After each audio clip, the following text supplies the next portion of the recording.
Igan kundi ang tama. Orly Navarro. Orly sa IZ. Orly sa IZ. Orly in the morning.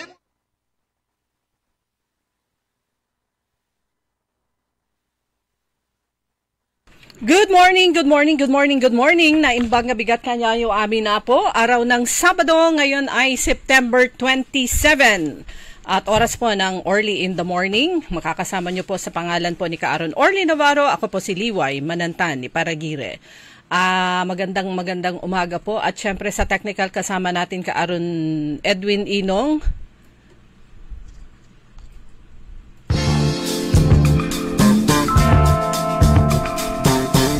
Yan, muli, good morning dito po sa atin sa lalawigan ng Pangasinan at mga karatig lalawigan po natin. Magandang umaga, sumikat na ang araw. Nalihis po yung track nitong si Typhoon Opong. Pero dun sa mga areas na naglandfall siya somewhere sa Visayas, grabe yung lakas ng hangin. Talagang binayo niya ng hangin na may kasamang ulan. Dito sa atin, sa lalawigan ng Pangasinan, lalo na dito sa Dagupan, medyo nagparamdam lang, hangin kagabi, pero ganun lang naman, hindi naman magdamag. Kanya naman, dahil maganda po ang sikat ng araw, ilabas na lahat ng mga lalabhan, labadami, labango. Sa mga lugar po, sa mga barangay, hindi lang po dito sa Dagupan, ganun din po dyan sa Calasiao, Santa Barbara, Binmali at iba pang lugar na yung mga areas nila ay nakalubog pa rin sa tubig. Sana po kahit papano ay bumaba na yung level ng tubig baha.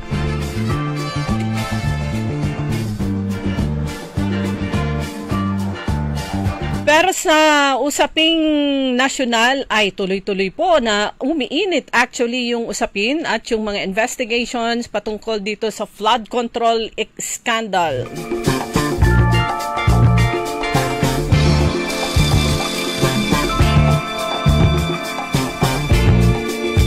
Pero sana nga mga kaibigan, maging tuloy-tuloy yung ganitong lagay ng panahon at tuloy-tuloy na mag-subside yung tubig baha. Although napansin po natin kahapon medyo matayatay, bagal. Dito po sa may Rizal Street, stretch ng Rizal Street at saka downtown Dagupan, tubig pa rin. Baha pa rin mga kaibigan. Yung mga mamamalengke, meron, kahit papano meron yung mga nagtitinda, mga nakalatag yung kanilang mga panindang gulay, meron ding karne, meron ding dyan sa may katabi po ng Star Plaza, lampas lang po ng Quintos Bridge. Ganun pa man yung mga pwesto pa rin yung mga vendors dyan sa may mga public market natin, dyan sa Malimgas, dyan sa Magsaysay Market, dyan sa Galvan, sa Macador, bukas naman po sila. Lalo na yung mga nagtitinda ng karne, good morning po sa inyo. Sana kahit papano ay maging okay pa rin ang panahon at maging okay din ang inyong sales ngayong araw.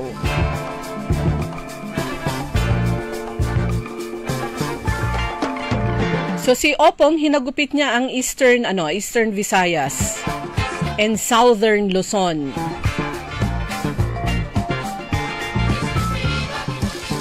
Kahapon, nakapanayan po natin si Ma'am Avenix Arenas ng Pangasinan Provincial Disaster Risk Reduction and Management Office.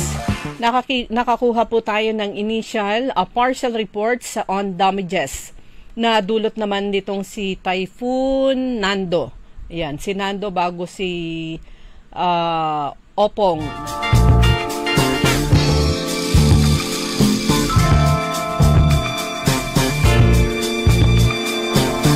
Yan, ibabahagi po natin sa inyo maya-maya ng konti. Kumusta po kaya dyan sa bayan ng Calasiao? Meron yung portion ng earth dike, lupa po 'yon, hindi po 'yun yung nag-erode na bahagi ng ng Marusay River. Sinukalan Marusay River dyan sa Calasiao. Ito po ay earth dike, hindi pa siya konkreto. Mamaya tignan po natin yung report naman mula sa lokal na pamahalaan ng Calasiao.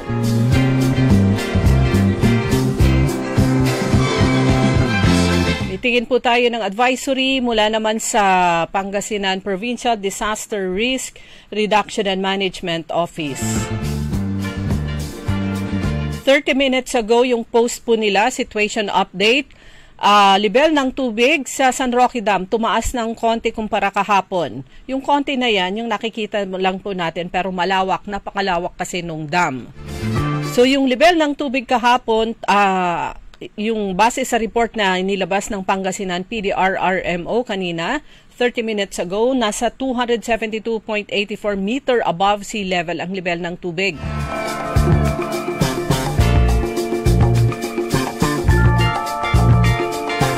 Ngayon po yan, September 27, kahapon, bahagyang tumaas. Kahapon ng, anong oras ito? Kahapon naman, as of September 26, kahapon, ang level ng tubig ay nasa 272.61 meter above sea level. Kahapon po yan. Ngayon naman ay nasa 272.84 meter above sea level. So tumaas siya ng 0.23 meter. Walang isang metro. At sa update pa rin ng Pangasinan PDRRMO, ang inflow, yung pumapasok na tubig sa San Roque Dam ay nasa 320 cubic meter per second. Ang outflow, yung lumalabas naman ay 224 cubic meter per second. So mas konti yung lumalabas at nananatiling walang nakabukas na gate sa spillway ng San Roque Dam. Uulitin na naman po natin. Ang titignan nyo palagi ay yung reports mula sa San Roque Power Corporation. Titignan nyo po yung kung may bukas, nagbukas ba sila ng gate, ng spillway o hindi. Kung nakita niyo po Binga at saka ang Buklaw nagbukas sila, wag ko kayong mabahala, tignan nyo palagi itong San Roque Dam. At paano nyo makikita, scroll nyo po itong page ng Pangasinan, PDRRMO, para alam nyo po kung ano pong updates. Hindi yung sabi-sabi, kwento-kwento, mamaya mali na yung naka-heart attack na kayo, maling impormasyon pala yung nakuha nyo.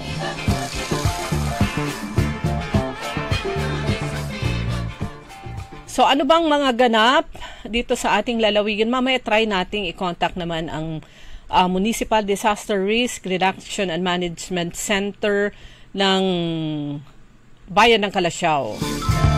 Sana makontak natin si Sir Freddy Villacorta. Kung di naman, ibig sabihin talaga, nagpapahinga naman sila dahil naging dire-diretso nga yung kanilang pagiging alert dahil naman sa napakataas na tubig baha sa Malawakan dito sa Bayan ng Calasiao. Balita naman mula sa Kapitolyo, mga kaibigan, saludo sa ating mga BHWs, mahigit 1,700 na barangay health workers mula naman sa pang-anim na distrito ng Pangasinan ang nakatanggap ng tig 2,000 pesos tulong pinansyal sa ilalim ng programa na Ayuda sa Kapwa Kapos, ang Kita Program, AKAP, ginanap sa bayan ng Rosales nung kahapon, September 26. At yan ay pinangunahan ni Governor Ramon Gico III at ni 5th District Congressman Ramon Monching Gico Jr. kasama si Vice Governor Mark D. Guzman Lambino at iba pang opisyal ng lalawigan.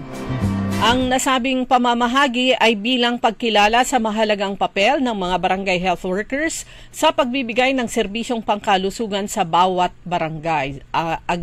Agree ako dyan. Bahagi ito ng patuloy na pagsuporta ng pamahalaang panlalawigan sa mas malusog at mas magaling na Pangasinan.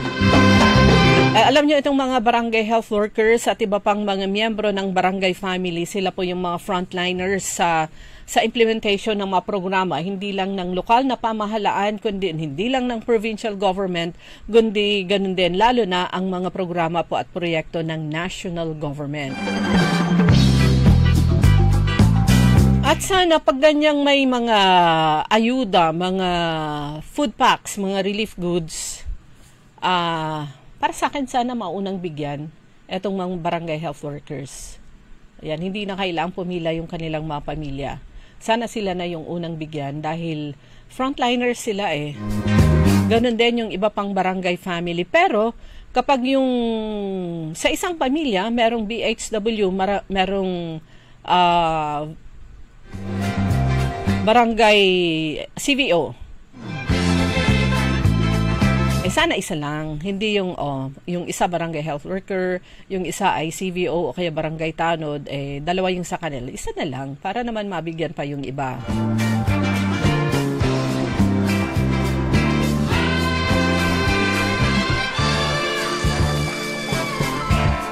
Pero meron yung reaksyon dito, sabi niya, maging fair naman po sana kayo. Sana lahat ng BHW makatanggap, hindi lang po mga nakaregister, karamihan sa registered na BHW nagsasadot, hindi nag-duty. Wala minsan sa vaccine at 3-pack at food pack, pero ayuda meron sila. Ayan, yung mga sadot. Ayan, i-report nyo para at kung nyo'y munisipyo, kasi munisipyo ang nagbibigay ng listahan kung sino-sino yung kanilang mga barangay health workers. Yung listahan na yan ang galing naman sa barangay. Dahil pag nagpapalit po yung pamunuan sa barangay, most often than not, papalitan din po yung mga barangay health workers.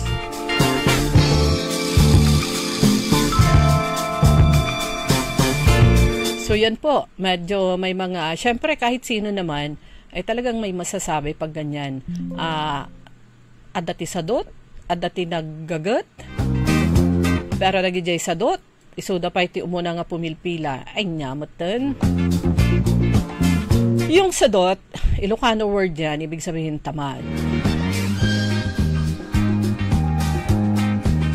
Sa naman po, sa bayan naman ng Bayambang, simula noong September 24 hanggang 26 kahapon, ang lokal na pamahalaan ng Bayambang, sila po ay nagdaos ng isang pre-construction conference para sa nalalapit na implementasyon ng DA-PRDP, das World Bank SOB project na Road Opening and Concreting of San Gabriel 2nd hanggang sa Pantol Farm to Market Road. Sa nasabing conference, siniguro na ang lahat ng kasali sa SOB project, pati na ang kontraktor nito, ay lubos na nauunawaan ang scope of work, implementation schedule, roles and responsibilities at iba pang technical administrative concerns ng naturang SOB project. And speaking about SOB projects, di ba may pronouncement si Pangulong Ferdinand Marcos Jr. na yung nakalaang pondo para sa flood control projects, hinold muna yan, pero nung kahapon may nabasa tayo, ang sabi ilalagay na lang sa ibang mga programa, like for example para sa yung mga programa ng DSWD. Sabi naman ng iba, ilagay nyo sa DOH. Pero alam nyo, para sa akin dapat ituloy lang yung mga binudgetan at babudgetan, dapat nalagyan ng budget na flood control projects sa iba't ibang lugar dito sa Pilipinas. Kailangan po yan. Kasi kung yung sa i-realign po yan, ilalagay sa mga programang pang-ayuda, ayuda na lang ng ayuda, hindi masusolusyonan yung problema, yung problema sa pagbaha, kahit papaano sana may solusyon, o kaya kung meron yung mga flood control projects. So, gagawin na lang ng national government, yung mga government agencies, na dapat tumitingin na tama yung implementasyon. Ayan, tutukan po nila. Tutukan nila ang DPWH, yung mga engineering districts, tutukan nila yung contractor, yung lokal na pamahalaan, dapat nakafocus din dyan.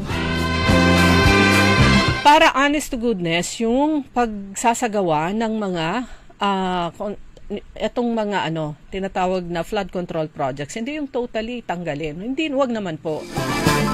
Sana i-reconsider yan ng national government, sana i-reconsider ng Pangulo at makita nila yung kahalagahan na nagagawa yung mga flood control projects na yan. Hindi yung budget ng flood control ay controlled ng ibang mga tao.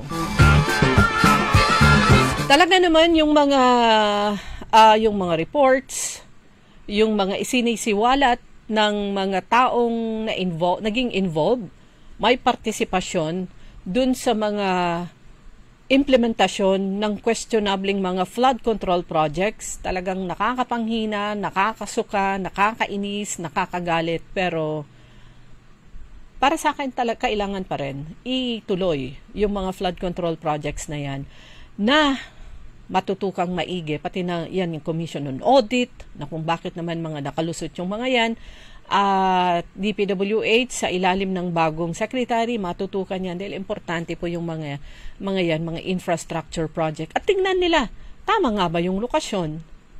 Tama ba yung alignment? Baka naman taas ng taas, lagay ng lagay, tinatawag nilang flood control projects. Pero yung pala, kinokontrol niya yung daloy ng tubig. Kinokontrol niya na hindi pupunta sa mga roads, pero pumupunta naman sa mga kabahayan. Pero kahapon talagang grabe yung baha at saka lalo na dyan sa may bayan po ng Calasiao. Pero kaaron Edwin, try tawagan yung Calasiao Municipal Disaster Risk Reduction and Management Council. Natawagan kahapon. Nakausap natin si Sir Freddy Villacorta.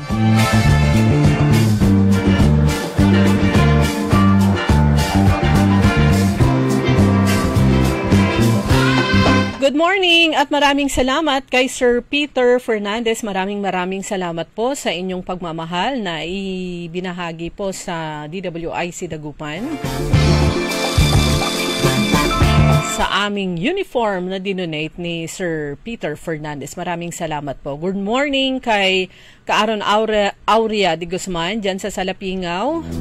At maligayang kaarawan kay Ate Lorna de Guzman. Happy birthday po, Ate Lorna de Guzman. Good morning din kay Ernesto Musada, siyempre si Yayo Yoko Batutay, mula kay Cecilia Morante. Kay Kaaron Graciel Damatro at Nanay Dading, good morning po sa inyo dyan sa may Barangay Tabeng.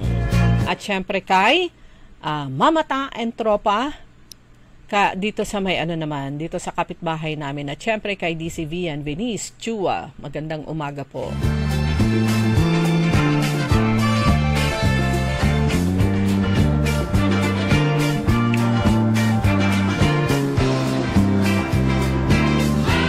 Punta po tayo sa bayan ng Calasiao mga kaibigan.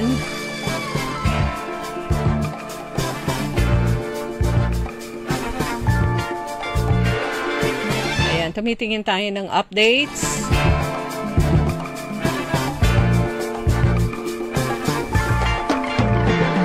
Bakit iba yung itong nabubuksan ko?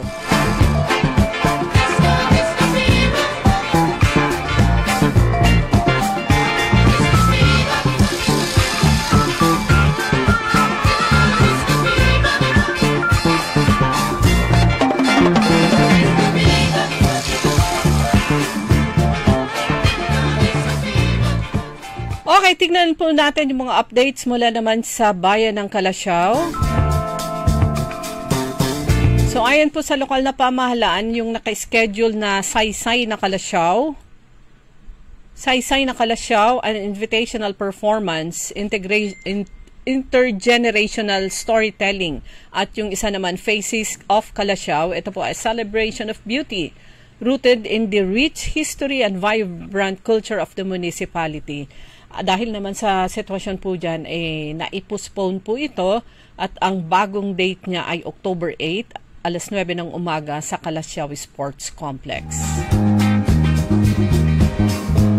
Sabi po dito, dahil sa matinding pagbaha na nararanasan ng ating bayan at dahil nasa critical level ang ating mga ilog, na pagdesisyonan po natin na ipagpaliban muna ito para sa kaligtasan at kapakanan ng lahat. Ayon po sa lokal na pamahalaan ng Calasiao. So, antabayanan nyo lang po yan, October 8.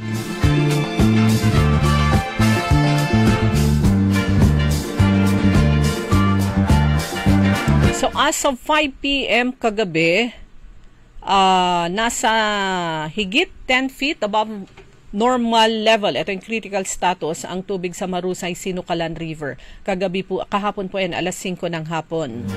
So, try po nating i-contact ang MDRRMC ng Calasiao para naman makakuha tayo ng update kung yung mga not passable sa light vehicles na mga highway kagahapon ay ganun pa rin ba yung sitwasyon o pwede nang daanan?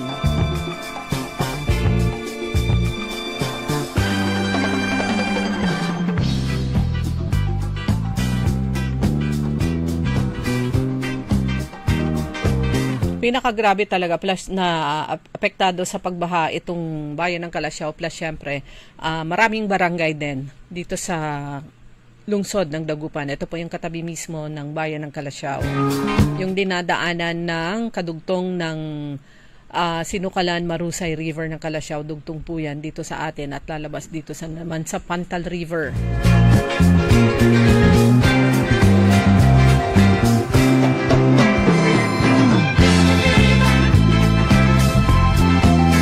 Samantala mga kaibigan, ayan, na-contact na ba?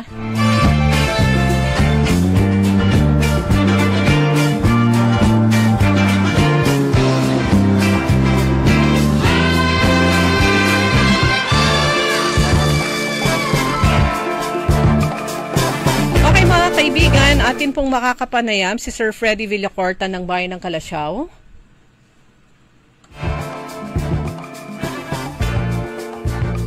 Hello sir, good morning. Good morning po ma'am, magandang umaga sa mga nakikinig po natin. Sir Freddy, maraming salamat po at muli namin kayong makakapanayam. Alam po natin na kayo po sa MDRR MCI pagod na pagod po mula po nung umpisa nitong pagbaha. Pero yun pa rin, gusto pa rin po nating maihatid sa ating mga kababayan at makumusta. Ano po yung update dyan po sa inyong bayan ng Calasiao? Sa ngayon, patuloy pa rin inaasikaso ng lokal na pamahalaan, particular na itong opisina ng MSWDO, ang ating mga evacuees, na sa ngayon ay nasa 833 individuals na po sa may sports complex. Iba pa yung mga nasa evacuation center ng mga barangays. At kahapon nag-start na po kami ng relief operations sa mga severely affected barangays. Nauna po yung Mangkok at saka Talibao. And today may mga naka-schedule kaming barangays sa umaga, mamayang 9 o'clock, proceed naman kami sa may San Vicente at sa Banawang kasi may bagong development dito. Yung dike doon sa may Marusay River is nabuwal, kaya lalong lumalim ang tubig baha sa may papuntang San Vicente at saka Banawang. So saang barangay parte po yon yung nag-erode na part ng earth dike, ano sir? Opo, dito sa may sa may parting San Vicente. So at ang Sir Freddy, gaano kalawak yun yung nag-erode? Malawak. Mga ilang meters po yung haba? Po? Mga ilang meters po yung haba? Siguro aabot na yun ng 2 hanggang 3 span ng pangkong pader yun, parang ganon. Malawak po kasi tuloy-tuloy yung erosion ng so, lupa doon. Mabilis ang malawak. Opo, mas mabilis po ang Kaya ang bilis din humupa ng tubig sa may poblacion area. Pumunta lahat doon. Kasi yun din yung dahilan. Nag-spread yung tubig kaagad papuntang San Vicente, Banawang. Tuloy-tuloy na yun papuntang Maluwag. Aabot yun ng Lukaw at aabot nung parte nung Kamalay sa may Binmalay yung tubig na umabot doon. Oo, kasi napansin ko kahapon, Sir Freddy, nasa Lukaw ako. Around, I think 4 p.m. o 3 p.m. Doon sa may tapat ng warehouse, tumaas yung tubig. So yun po, bahagi pa rin yan nung effect nitong pag-erode ng earth dike. Opo. So sa ngayon, sir, so yung sinasabi nyo kanina, pupuntahan nyo yung ibang barangay, so bukod dun sa nabanggit nyo, ano pa yung ibang naka-schedule today na pupuntahan naman ng team? Yung naka-schedule this morning, yung San Vicente at saka Banawang. Then later sa afternoon, siguro tuloy-tuloy na kami papuntang itong Lasit. Susunod na siguro yung Malabago, Lungos. Tuloy-tuloy na po yan hanggang matapos po namin yung aming ginagawang relief operations. Sa pamumuno ng ating Mayor Patrick Agustin Karamat po. Sir Freddy, kumusta po yung mga roads po natin? Passable na po ba lahat? Yung concern po natin dati, na hindi madadaanan yung sa highway ng Barangay Mangco papuntang San Carlos at Malasiqui is passable na po yun kahapon pa. Kasi nga sobrang bilis ng pag-upa ng tubig dito sa may population area at along the National Road kasi nga dahil nga doon sa erosion ng dike doon sa San Vicente. So, yung mga major thoroughfares natin, including dito sa may national highways and provincial roads ay passable na po ngayon sa mga oras na to. Except lang po yung daan ng papuntang Banawang, hindi siya passable sa mga light vehicles. So, interior part, sir, ng Banawang? Opo, interior po yun. Pagka kayo ay manggagaling ng dito sa may bayan ng Kalasyaw, tapos iiwasan niyo yung junction, mag-shortcut kayo papuntang Divinesia o kaya Maluwad, dadal kayo ng Banawang. Pero pagka light vehicle is may hirapan po. Hindi kakayanin. Opo. Okay.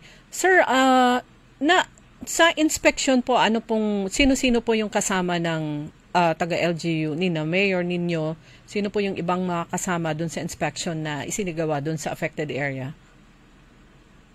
Kasama po namin ang MSWDO, kasama rin ang engineering, kasama rin yung mga konsehal na mga chairman ng mga iba't ibang komite.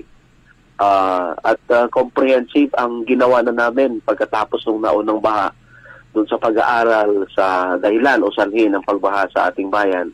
At ngayon, magkakaroon ulit ng pag-aaral at may mga rekomendasyon na pwedeng gawin sa mga susunod na pagkakataon po.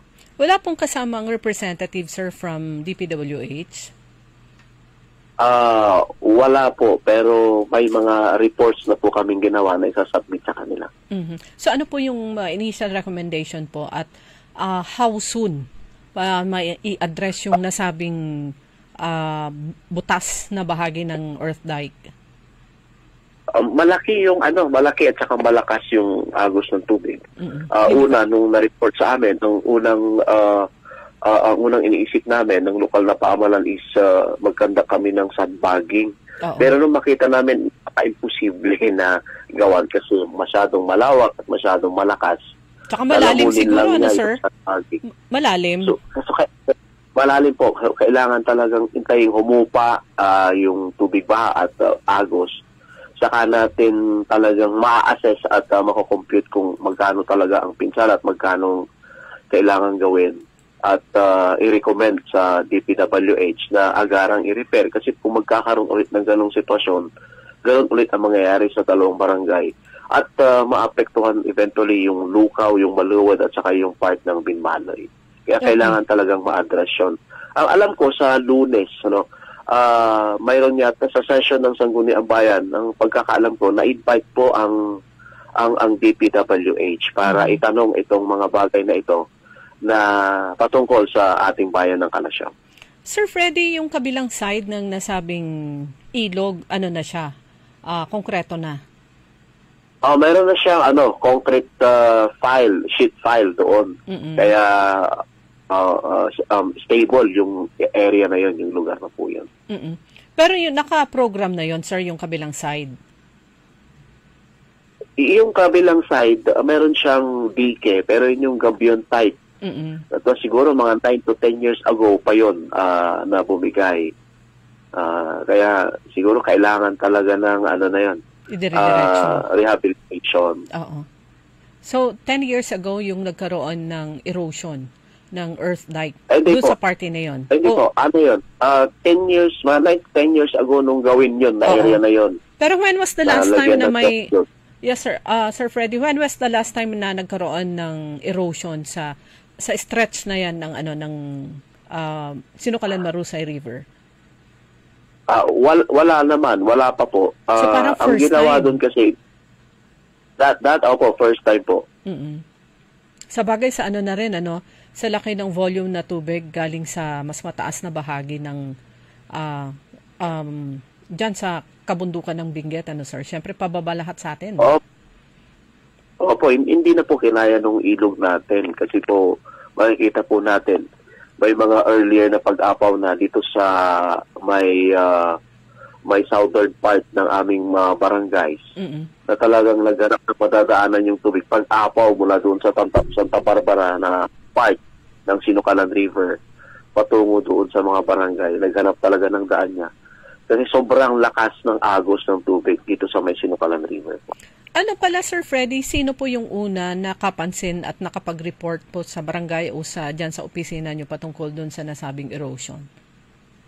Una napansin ng mga residente at pinuntahan kaagad ng barangay council ng barangay Nalshan na from their barangay doon mo talaga matatanaw. And then binerify yun ng dalawang barangay, San Vicente at Banawang, at saka na-report, itinawag kaagad kay Mayor. Tinipon naman ni Mayor yung mga agency concerned sa LGU, kaya namin pinuntahan. And then later on, nung umaraw na, kasi madaling araw yun bumigay and then inspection ng buong mga department ng LGU. At nakita kasama po namin yung engineering department na sila na ngayon ang gumagawa ng recommendations nila. Okay. Sir Freddy, bago po lumala yung sitwasyon, nakapag-evacuate naman yung mga residenteng malapit po doon? Doon sa area na po yun, nagbigay po kami ng mga babalaan at the same time, hinimok namin silang mag-evacuate. Pero sa kanilang, yung ibang talagang affected, sa barangay na nila piniling mag-evacuate. Sa mga barangay halls na po. Okay, any more information, sir? Lalo na yung mga magiging ganap ngayong araw para sa inyong mga kababayan, at yun pa rin yung mga whatever information o paalala mula po sa lokal na pamahalaan ng Calasiao. Sa ngayon po, kahapon nung nag-uusap kami ni Mayor, napansin na rin po ni Mayor na stress na po yung mga kababayan natin, mga nadi-displace, lalo na yung mga bata. Kasi dadalhin mo sa evacuation center. Imagine, within 100, wala pang 100 days, 2 beses na nagkaroon ng baha, 2 beses na nagkaroon ng evacuation, kawawa na po yung mga kababayan po namin. Kaya nga po, nagsusumamo po ang lokal na pamahalaan sa mga agency na pwedeng tumulong sa amin na mabawasan o kaya mawala na itong mga nararanasan nating pagbaha na nagiging dahilan kung bakit tumihinto, nagkakaroon ng setback sa ating ekonomiya, sa mga livelihood po natin, sa mga pananim po natin. Apektado po greatly talaga po ang population at ekonomiya ng ating bayan dito sa bayan ng Calasiao.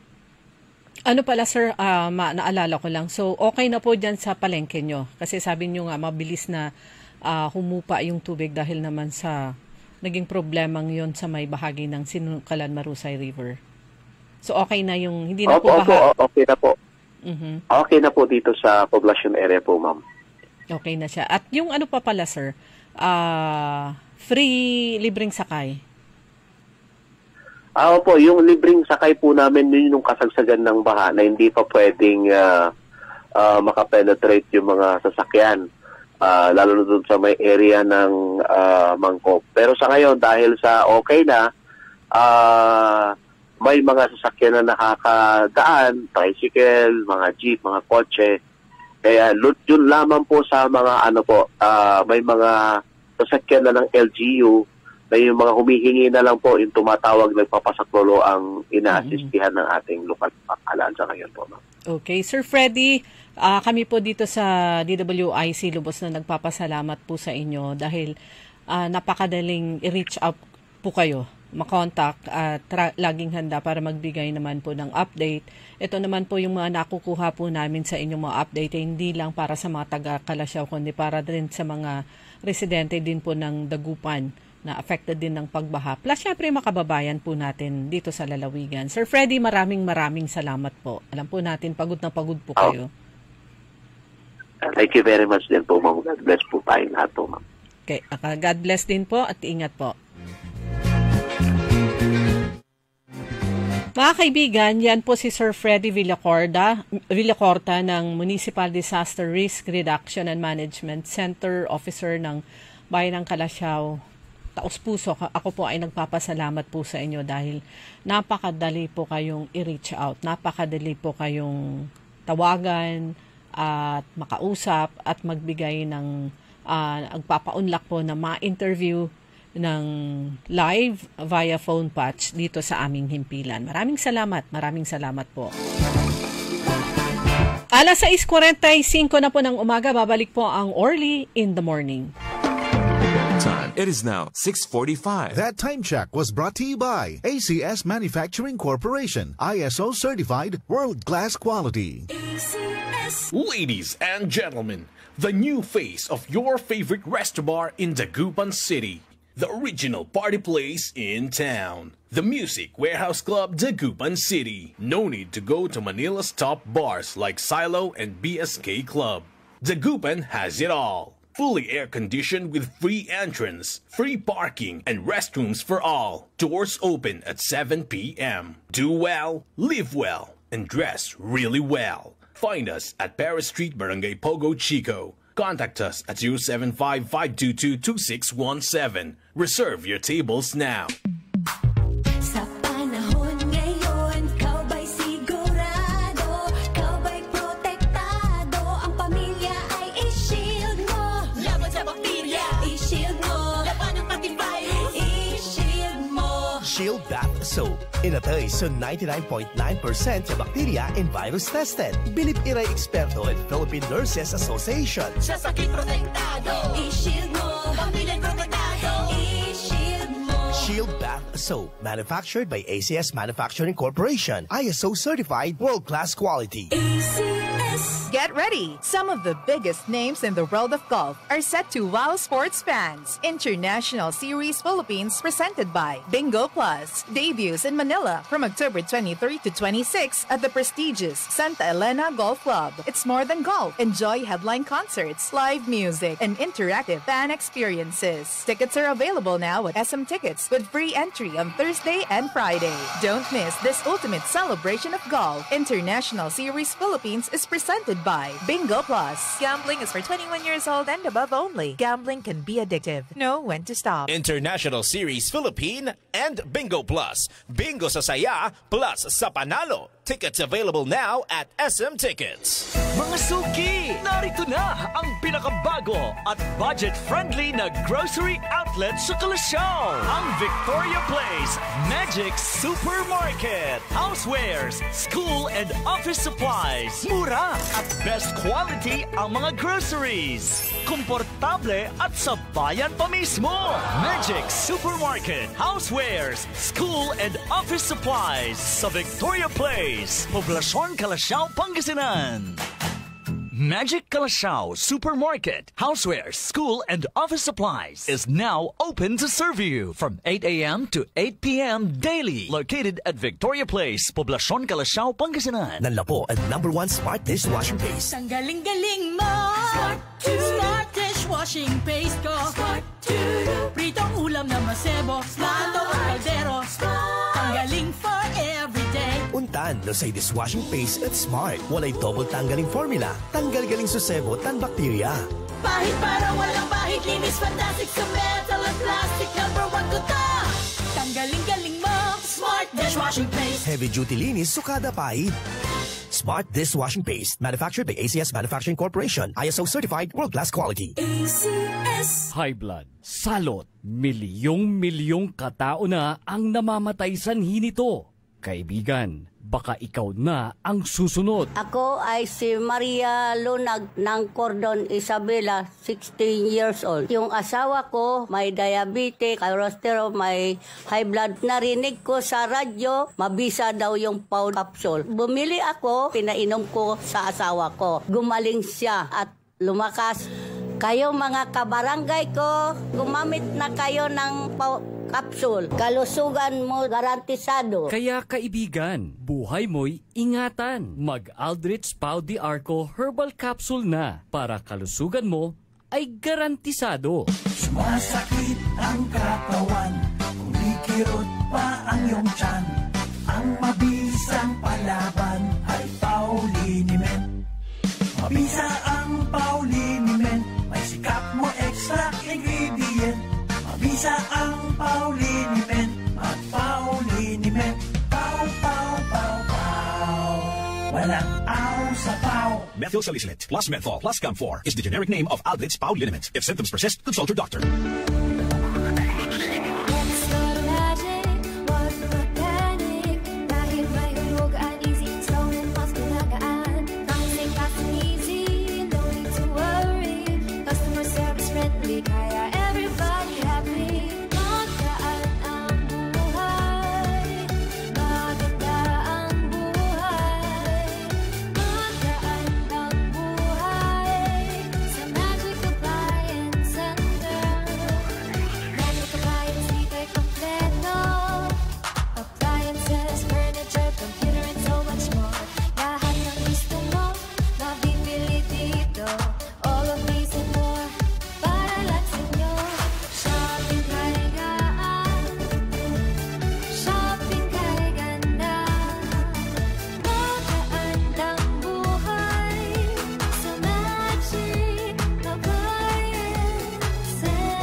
Magkaandang buhay! Para di madaling masira ang ngipin ng pamilya, ngayon pa lang. Unique toothpaste for brushing every after kumain. Dahil ang Unique toothpaste, may Max Protect formula. Ngipin ay Max Alaga, Max Protektado pa. Help stop cavities even before they start, while keeping breath fresh with regular use. Unique toothpaste for brushing, para siguraduhin ngipin ay Max Alaga, Max Protektado pa. Unique Max Alaga, Max Protektado with Unique toothpaste maximum fluoride protection. Manufactured by ACS Manufacturing. ISO certified world-class quality. ACS. Si Romeo Castro, nakatira sa Manat, Bimali, Pagkasinan. Ang edad ko po, 57, tricycle driver lang ang buhay ko. Noong napacheck up ako kay Dr. Glenn Soriano, nalaman nila na may diabetic ako. Kasi po, yung nararamdaman ko parang iba na yung direction na parang hindi ko alam kung nahihilo ako. Kaya tumigil na akong pagkatricycle. Yung una, 164 yung blood sugar ko. After 2 weeks, nung nag-take ako ng Ikarma, laging 100 na lang po. Kasi nung uminom ako ng Ikarma, marami akong pagbabagong nararamdaman. Saka yung mga ganun nararamdaman ko, nawala lahat. Gaya lang, parang naghihina, yun, nung nag-inom ako ng Ikarma, yun, marami pagbabago sa buhay ko, saka yung sa sarili kong kalusugan. Sa ngayon, hindi na ako nanghihina, bumabalik yung lakas ko. Sa ngayon, ginagamot ko ang sarili ko sa tulong ng Ikarma. Kupoy, sa labas sa Ikarma, mga kasama ko dyan, subukan natin ang Ikarma, gamutin natin sa sarili natin. Mga nakikinig po, subukan natin ang Ikarma para masubukan ang benepisyo dito. Mahalagang paalala, ang Ikarma Narati at capsules ay hindi gamot at hindi dapat gamiting panggamot sa anumang uri ng sakit. DWIZ.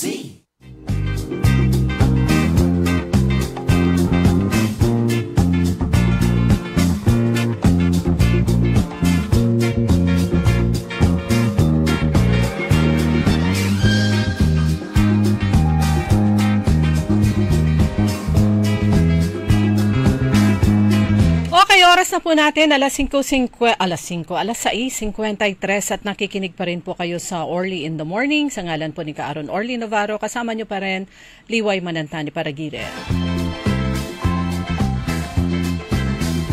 Good morning kay Mildred Jovellanos, kay Rafael Acosta Mangaliag Jr. Good morning po.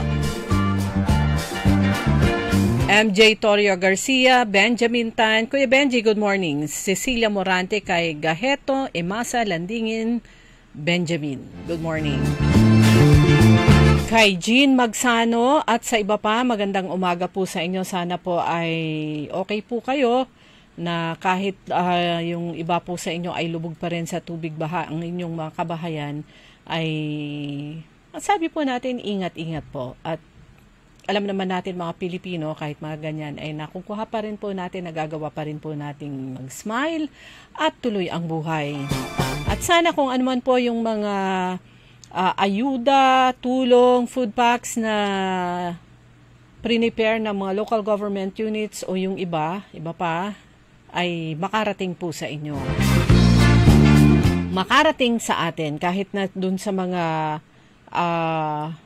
yung effect kasi ng etong mga kalamidad na ganito, hindi lang po yung dun sa mga nalubog sa baha yung kanilang mga tahanan o kaya negosyo, affected din naman lahat. Although yung iba, yung severity kumbaga ay mas konti lang.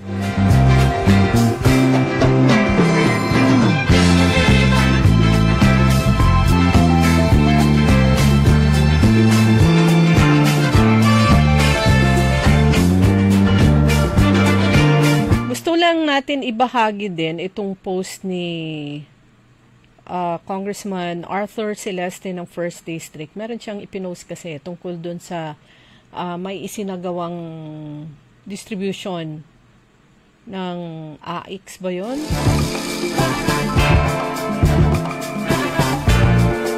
Na iilan lang, hindi coordinated sa kanyang opisina mula naman sa isang party list group.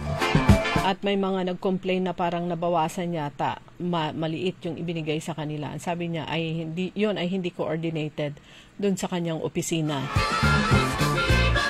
Siyempre pag ganyan, kahit na mga senador o di kaya mga party list representatives, kino-coordinate nila sa mga local government units o kaya dun sa congressman, dun sa distrito na yon. Para walang overlapping, maayos, at kung sakasakali, parang ganyan, magko-complain yung kanilang mga kababayan, alam nila kung ano yung sasagot nila.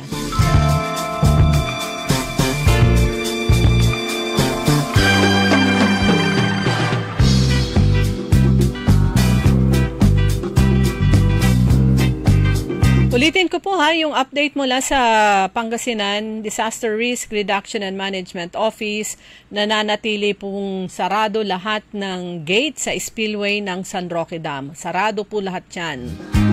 Dahil wala pa naman po, malayo pa sa spilling level, ang level ng tubig sa kasalukuyan sa San Roque Dam ay 272.84 meter above sea level. Malayo po pa po doon sa 280 na spilling level. Plus, ito pong si Typhoon Opong ay hindi na po tayo hahatawin o kaya hindi na siya nawala na, bumaba siya.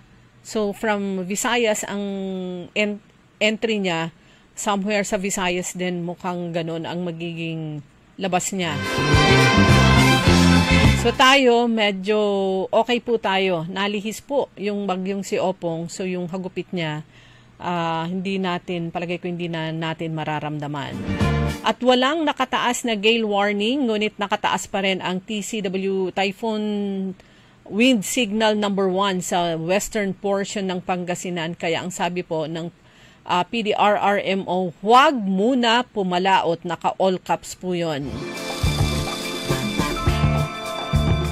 At nananatili pa rin mga pag-ulan na may kasamang malalakas na ihip ng hangin ang mararanasan sa Pangasinan dulot ng Typhoon Opong sa ilang mga bahagi. Yung typhoon signal nakataas, signal number 1, nakataas sa ilang bahagi na lang ng western Pangasinan.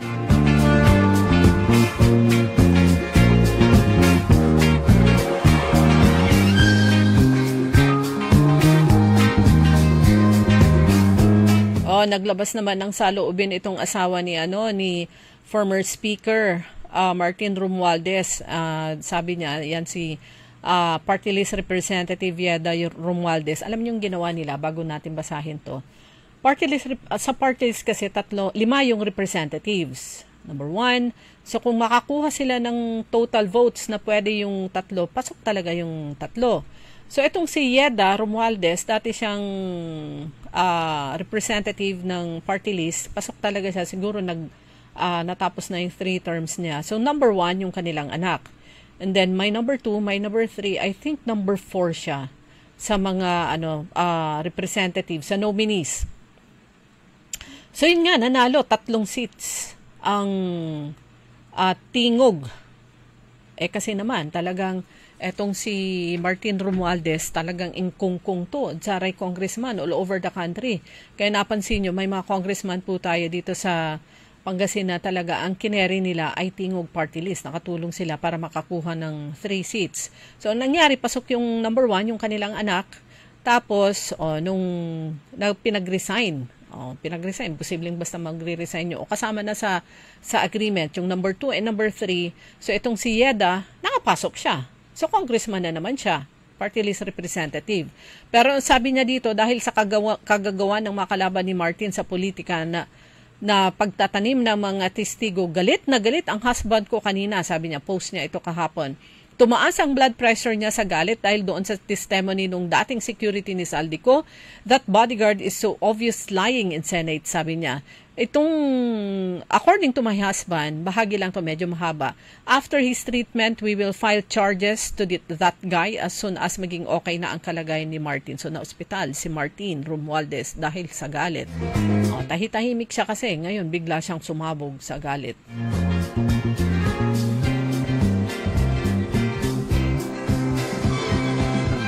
Pero dito sa Dagupan, ayan, magpapaalam na ako dito sa Dagupan. Sana po maging okay po tayo lahat at patuloy po tayong magdasal na sana anuman po itong mga nararanasan po natin ngayon, kalagayan po natin ay sana humupa na itong tubig baha, although it will take time pa, days pa dyan sa Calasiao and bahagi ng Dagupan dahil naman sa naging epekto ng erosion ng malaking bahagi ng Sinukalan Marusay River dyan sa bayan ng Calasiao.